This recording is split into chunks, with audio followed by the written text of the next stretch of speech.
উপদেষ্টা পরিষদের বৈঠকে ডক্টর ইউনূসের পদত্যাগের আলোচনা। বিশ্লেষকদের অভিমত, সেনা প্রধানের বার্তা জন আকাঙ্ক্ষার প্রতিফলন। নাটোরে আওয়ামী লীগ নেতার 16 টন চাল জব্দ। এবং সর্বশেষ জানাবো, চীনে প্রবল বর্ষণ, ভূমিধসে নিহত 4, নিখোঁজ 17। এতক্ষণ শুনছিলেন সংবাদ শিরোনাম, এবারে বিস্তারিত। তবে তার আগে অনুরোধ থাকবে আমাদের চ্যানেলটি সাবস্ক্রাইব করে বেল আইকনটি ক্লিক করুন। উপদেষ্টা পরিষদের বৈঠকে ডক্টর ইউনূসের পদত্যাগের আলোচনা। অন্তর্বর্তী সরকারের উপদেষ্টা পরিষদের বৈঠকে প্রধান উপদেষ্টা অধ্যাপক ডক্টর ইউনূসের পদত্যাগের বিষয়ে আলোচনা হয়েছে। বৃহস্পতিবার বেলা 11টায় তেজগাঁওয়ে প্রধান উপদেষ্টার কার্যালয়ে উপদেষ্টা পরিষদের নির্ধারিত বৈঠক অনুষ্ঠিত হয়েছে। সেখানে তার পদত্যাগের প্রসঙ্গ উঠে আসে। বৈঠক সূত্র জানিয়েছে, প্রথমে 1 ঘন্টা নিয়মিত সভা হয়, এরপর সচিবরা বেরিয়ে যান। উপদেষ্টাদের নিয়ে প্রায় 4 ঘন্টা অনির্ধারিত বৈঠক করেন ডক্টর ইউনূস। দুজন উপদেষ্টা সমকালকে জানান, প্রধান উপদেষ্টা শুরুতে বলেন, রাজনৈতিক দল সহ কেউ সরকারকে প্রতিশ্রুত সহযোগিতা করছে না, এভাবে দায়িত্ব পালন করা সম্ভব হচ্ছে না। নির্বাচন নিয়ে চাপ তৈরি করা হয়েছে। বিদ্যমান পরিস্থিতিতে সুষ্ঠু নির্বাচনের সম্ভাবনাও ক্ষীণ। নিয়ন্ত্রিত নির্বাচন হবে, এর দায় নিতে রাজি নন তিনি। বিকেল থেকে এই আলোচনার প্রধান উপদেষ্টার পদত্যাগের গুঞ্জন হিসেবে ডালাপালা মেলে। বিকেল 4টায় বিএনপি সংবাদ সম্মেলন করে নির্বাচনের পথ নকশার দাবি জানায়। অন্যথায় সরকারকে সহযোগিতা করা কঠিন হবে বলে মত দেয়। বিকেল 5টার দিকে জামায়াতে ইসলামী দলের নির্বাহী কমিটির সভা করে প্রধান সর্বদলীয় সভা ডাকার জন্য প্রধান উপদেষ্টার প্রতি আহ্বান জানান। সন্ধ্যায় এনসিপির নেতারা প্রধান উপদেষ্টার সঙ্গে দেখা করেন। গণমাধ্যমকে তারা জানান, প্রধান উপদেষ্টাকে তারা পদত্যাগ না করার জন্য অনুরোধ করেছেন। এদিকে সরকার প্রধানের পদত্যাগের ভাবনার কথা রাজনৈতিক অঙ্গনে ছড়ালে সন্ধ্যায় যমুনায় যান জাতীয় নাগরিক পার্টির আহ্বায়ক নাহিদ ইসলাম এবং মুখ্য সমন্বয়কারী নাসির উদ্দিন পাটোয়ারি। 1 ঘন্টা পর বেরিয়ে আসেন তারা। বৈঠকে বলা হয়, নির্বাচন বিতর্কিত হলে নোবেলজয়ী হিসেবে ডক্টর ইউনূসের সারা জীবনের অর্জিত ভাবমূর্তি ক্ষুণ্ণ হবে। ডক্টর ইউনূস বলেন, এই দায় তিনি নিতে চান না। প্রধান উপদেষ্টা বলেন, গণঅভ্যুত্থানের পর শিক্ষার্থী ও রাজনৈতিক দলের অনুরোধে তিনি দায়িত্ব নিয়েছেন। দলগুলো সহায়তার প্রতিশ্রুতি দিয়েছিল, কথা দিয়েছিল আগে সংস্কার পরে নির্বাচন, কিন্তু এখন অস্থিরতা তৈরি করেছে। মানুষের আশা পূরণ করতে দিচ্ছে না, জনদুর্ভোগ তৈরি করছে, যে কোনো ইস্যুতেই রাস্তা অবরোধ করছে। বিশ্লেষকদের অভিমত, সেনা প্রধানের বার্তা জন আকাঙ্ক্ষার প্রতিফলন। অফিসার্স অ্যাড্রেসে বুধবার সেনাবাহিনী প্রধান ওয়াকারুজ্জামান জানিয়েছেন, আগামী ডিসেম্বরের মধ্যে জাতীয় সংসদ নির্বাচন হওয়া উচিত। এছাড়া তিনি চট্টগ্রাম বন্দর ও করিডোর নিয়েও মন্তব্য করেছেন। তার এই বক্তব্য জন আকাঙ্ক্ষার প্রতিফলন বলে মনে করছেন বিশ্লেষকরা। বৃহস্পতিবার মেজর জেনারেল আ.ন.ম মনিরুজ্জামান বলেন, সেনাপ্রধান জেনারেল ওয়াকারুজ্জামান জাতীয় নির্বাচনের বিষয়ে যে বক্তব্য দিয়েছেন তা সঠিক। এর আগেও তিনি বলেছেন, 18 মাসের মধ্যে নির্বাচন হওয়া উচিত। তার এই বক্তব্য জনমনের যে আকাঙ্ক্ষা তারই প্রতিফলন। বাংলাদেশের মানুষ তাদের ভোটের অধিকার থেকে এতদিন বঞ্চিত ছিল।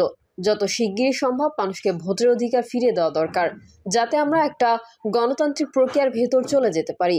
জাতীয় স্বার্থ রক্ষার বিষয়ে সেনাপ্রধান উল্লেখ করেছেন, করিডোর দেওয়া ঠিক হবে না, এটাও একটি সঠিক সিদ্ধান্ত।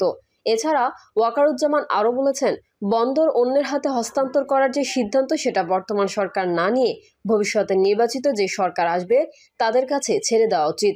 এটাও সঠিক বলে মনে করছি, কারণ গুরুত্বপূর্ণ জাতীয় সিদ্ধান্ত নির্বাচিত ব্যক্তি ছাড়া অন্য কারো নেওয়া উচিত না বলে আমরা মনে করি। ব্রিগেডিয়ার জেনারেল মোহাম্মদ বায়াজিদ সারোয়ার বলেন, নির্বাচন নিয়ে সরকারের রোডম্যাপ ঘোষণার প্রয়োজন। রাজনৈতিক দলগুলোর সঙ্গে আলোচনা করে সরকারের উচিত যত দ্রুত সম্ভব নির্বাচনের ব্যবস্থা করা। সেনাপ্রধান সম্ভবত সেই গুরুত্বের কথা বলেছেন। করিডোর প্রদান একটি জাতীয় নিরাপত্তা ও স্পর্শকাতর বিষয়। এমন বিষয়ে রাজনৈতিক দলগুলোর ঐকমত্য প্রয়োজন। সেনাপ্রধান মনে হয় সেই স্পিরিটেই কথাটি বলেছেন। মব জাস্টিস দেশে বেড়েছে, সেনাপ্রধান সেই বিষয়ে উল্লেখ করেছেন। তিনি জানান, জুলাই অভ্যুত্থানের সময় ছাত্র জনতার আন্দোলনকে এক পর্যায়ে সেনাবাহিনী সমর্থন করেছে। আমরা খুব চ্যালেঞ্জিং সময় পার করছি। এই সময় বিভক্তি বিভাজন কাম্য নয়। আশা করি অন্তর্বর্তী সরকার মাঠের বাস্তবতা, জন আকাঙ্ক্ষা, দেশের স্বার্থ বিবেচনা করে সেনাবাহিনী সহ সব অংশীজনের সঙ্গে আলোচনা করে গুরুত্বপূর্ণ সিদ্ধান্ত গ্রহণ করবেন। সাবেক সেনা কর্মকর্তা ও বাংলাদেশ ডিফেন্স জার্নাল সম্পাদক আবু রুশদ মোহাম্মদ শহীদুল ইসলাম বলেন, সেনাপ্রধান ডিসেম্বরের মধ্যে নির্বাচনের কথা বলেছেন। আসলে নির্বাচন সব দলই চাচ্ছে। প্রধান উপদেষ্টাও বলেছেন, নির্বাচন দ্রুত করার জন্য সংস্কার কাজগুলো এগিয়ে আনতে হবে। কিন্তু দুঃখজনক হলেও সত্য, সংশ্লিষ্টরা কাজগুলো করতে পারছে না, প্রশাসন ঠিকভাবে কাজ করছে না, একটি নৈরাজ্যকর পরিস্থিতির সৃষ্টি হয়েছে। পাশাপাশি ধর্মীয় উগ্রবাদ মাথা চাড়া দিচ্ছে।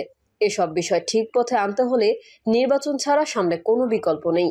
তিনি বলেন, শেখ হাসিনার বিরুদ্ধে মানুষের ক্ষোভ ছিল, তিনি পরপর কয়েকটি নির্বাচন সুষ্ঠুভাবে করেননি, যেখানে জনগণের মতামত প্রতিফলিত হয়নি। বাংলাদেশের মানুষ একটি সুষ্ঠু নির্বাচনের জন্য মুখিয়ে আছে। তাই সেনাপ্রধান নির্বাচন নিয়ে যেই কথা বলেছেন তা যথাযথ। জাতীয় নিরাপত্তা বিষয়ে তিনি জানান, পার্বত্য চট্টগ্রামের রোহিঙ্গা ও আরাকান আর্মি ওই এলাকায় যে সমস্যা দেখা যাচ্ছে, করিডোর ইস্যু আছে, এসব নিয়ে জাতীয় নিরাপত্তার হুমকি দেখা দিতে পারে। এসব সমাধান করতে নির্বাচিত সরকার লাগবে। নাটোরে আওয়ামী লীগ নেতার 16 টন চাল জব্দ। নাটোরের সিংড়ায় খাদ্য অধিদপ্তর লেখাযুক্ত 2 গাড়ি চাল জব্দ করেছে সেনাবাহিনী। গতকাল বুধবার রাতে সিংড়া বাসস্ট্যান্ড এলাকা থেকে এই চাউল জব্দ করে সেনা ক্যাম্পে নেওয়া হয়। পরে বৃহস্পতিবার বিকেলে জব্দকৃত চাল সিংড়া থানায় হস্তান্তর করা হবে বলে সেনাবাহিনী সূত্রে জানা গেছে। জব্দকৃত 2 গাড়িতে 30 কেজি ওজনের বস্তায় 16 টন 210 কেজি চাল রয়েছে। সূত্রের বরাতে জানা গেছে, বুধবার রাতে 2টি গাড়িতে পলিথিন মোড়ানো খাদ্য অধিদপ্তর লেখা চাল সিঙ্গারা বাজার থেকে নাটোরের দিকে যাচ্ছিল। রাস্তায় টহলকৃত সেনাবাহিনী গাড়ি দুটি আটক করে জিজ্ঞাসাবাদ শুরু করেন, কিন্তু গাড়ির চালকরা সঠিক তথ্য দিতে না পারায় 2 গাড়ি ভর্তি চাল জব্দ করে সেনা ক্যাম্পে নেওয়া হয়। জব্দকৃত চাল সিঙ্গারা বাজারের মেসার্স রাজু এন্টারপ্রাইজের মালিক পৌর আওয়ামী লীগের সদস্য রেজাউল করিম রাজুর। এ প্রসঙ্গে আওয়ামী লীগ নেতা রেজাউল করিম রাজু বলেন, সরকারি বিভিন্ন বরাদ্দকৃত কাবিখা সহ মেম্বার ও চেয়ারম্যানদের কাছ থেকে তিনি এই চাল কিনে নাটোরে বিক্রি করেন। জব্দকৃত চাল তার বৈধ চাল। এ বিষয়ে সিঙ্গারা খাদ্য গুদাম কর্মকর্তা গোলাম রসুল বলেন, এই চালের সাথে খাদ্য গোডাউনের কোনো সম্পর্ক নেই। ডেলিভারি দেওয়া চাল বাহিরে নিয়ে যাওয়ার পর জব্দ করা হয়েছে। সিঙ্গারা থানার পুলিশ পরিদর্শক তদন্ত রফিকুল ইসলাম বলেন, চাল জব্দের বিষয়টি তিনি শুনেছেন, তবে এখন পর্যন্ত থানায় হস্তান্তর হয়নি। সিংড়া উপজেলার নির্বাহী অফিসার মাঝারুল ইসলাম স্থানীয় সাংবাদিকদের বলেন, এটা কাবিখা কর্মসূচির লেবারদের চাল। লেবাররা কাজ করে চাল না নিয়ে নগদ টাকা নেন। সেক্ষেত্রে প্রকল্পের সভাপতি সেই চাল বাজারে বিক্রি করে দেন। এটা দেশের সব উপজেলাতেই হচ্ছে, অবৈধ কোনো কিছু মনে হচ্ছে না। চীনে প্রবল বর্ষণ, ভূমিধসে নিহত 4, নিখোঁজ 17।